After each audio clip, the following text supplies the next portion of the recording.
Welcome to this explainer. So, I want you to imagine for a second that we're hanging out at a mountain lodge leadership retreat. Today, we're stepping back from the daily grind and diving into some advanced organizational dynamics. We're going to reframe a wildly misunderstood professional capacity, one that literally changes the entire game for how teams communicate, learn, and collaborate. Let's jump right into this foundational question. What makes trust reasonable? Look, trust isn't something you can just demand from a team, especially a newly integrated one.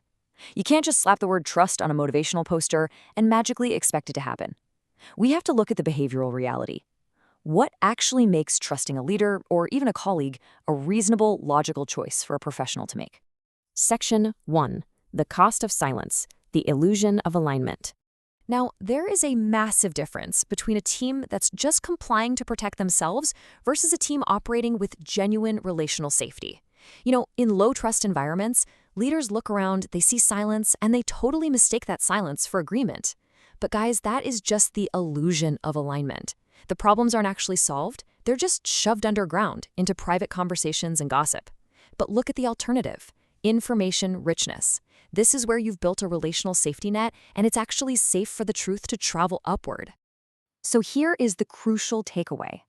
If your team feels like they can't safely disagree with your strategic intent, you're going to find yourself leading in a really dangerous state of information poverty. You might think you've firmly established your authority, right? But what you've actually built is a blind spot. Your team knows things you desperately need to know, but they aren't going to tell you, because the relational cost of delivering bad news is just way too high. Section 2. Redefining confident humility, expanding strategic presence. We hear the word humility, and we so often confuse it with insecurity or weakness or just making yourself small. But professional humility is none of those things. As this quote hits right on the head, humility is not making yourself smaller. It's becoming secure enough that you no longer need to make yourself bigger. It doesn't strip away your competence, your ambition, or your high standards. It literally just means you can be completely confident without needing to constantly establish your superiority. Think of it like a matrix. If you combine low confidence with low humility, what do you get? Defensiveness and insecurity. High confidence but low humility, that breeds arrogance and domination. But our ultimate goal as senior leaders is grounded leadership. High confidence paired with high humility. It's that awesome ability to say, hey, I know exactly what I know, but I definitely still have something to learn. Section 3. Navigating relational ambiguity, a micro-learning intervention. Now, for those of you working as senior directors, leading newly integrated teams through all this complex transition, take a second to absorb this core realignment. You've probably felt that deep tension between building consensus and holding firm to your strategic intent. But here's the thing. Maintaining your strategic intent absolutely doesn't mean shutting down the flow of new information. You don't have to water down your vision just to keep everyone happy. Instead, humility actually expands your capacity to gather reality. You shift from protecting yourself to brave curiosity.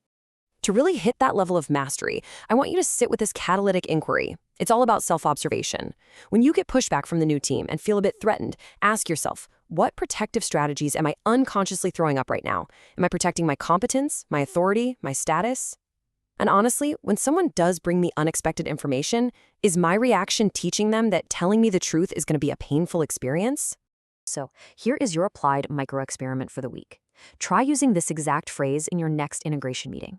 I'm seeing this differently, but walk me through your reasoning so I can understand what you're seeing. Just practice curiosity before correction. Notice what happens when you don't instantly throw up a difference. You're not surrendering your agency, you're just leaving enough room to make sure you aren't missing critical data. Section 4. The humility to trust pipeline, the mechanical system.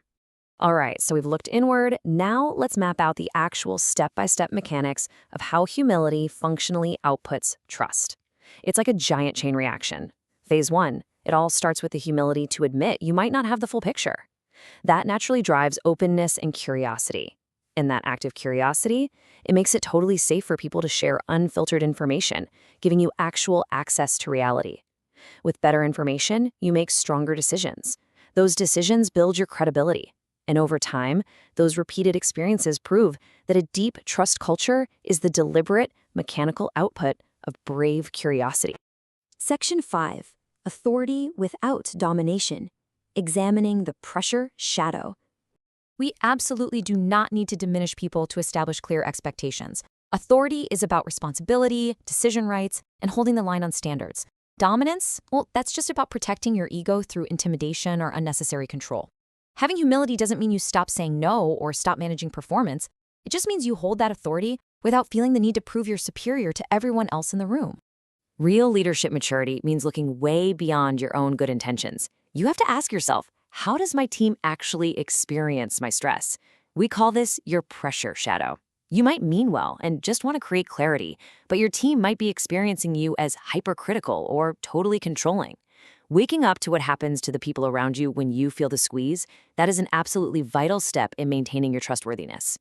Section 6. Building a trust culture. Making truth-telling safe. So, how do we scale this up? By establishing these 5 specific cultural norms, you actively design an ecosystem where the truth is no longer expensive to share. Think about it. When you don't punish uncertainty, when respectful disagreement is actually seen as a real contribution, and when mistakes are surfaced early for learning instead of hidden out of shame, you completely change the game. You remove the need for ego protection, which lets the team's full, collective intelligence shine through. Ultimately, it all comes down to this core formula. Trustworthiness multiplied by repeated experience equals a trust culture. You cannot command trust, right? But you can systematically make trusting you more and more reasonable over time. It's all about predictability. When your team repeatedly sees you respond to challenges with curiosity instead of defense, trust is naturally going to take root. I'm going to leave you with this final provocative thought as you head back to your teams and put this systems thinking into action. Look closely at the daily interactions on your newly integrated team. What are you repeatedly doing, or maybe even just allowing to happen, that either builds that relational safety net or quietly forces the truth underground? Because awareness is exactly where choice begins. Thanks for joining me for this explainer, and I seriously challenge you to practice some brave curiosity this week.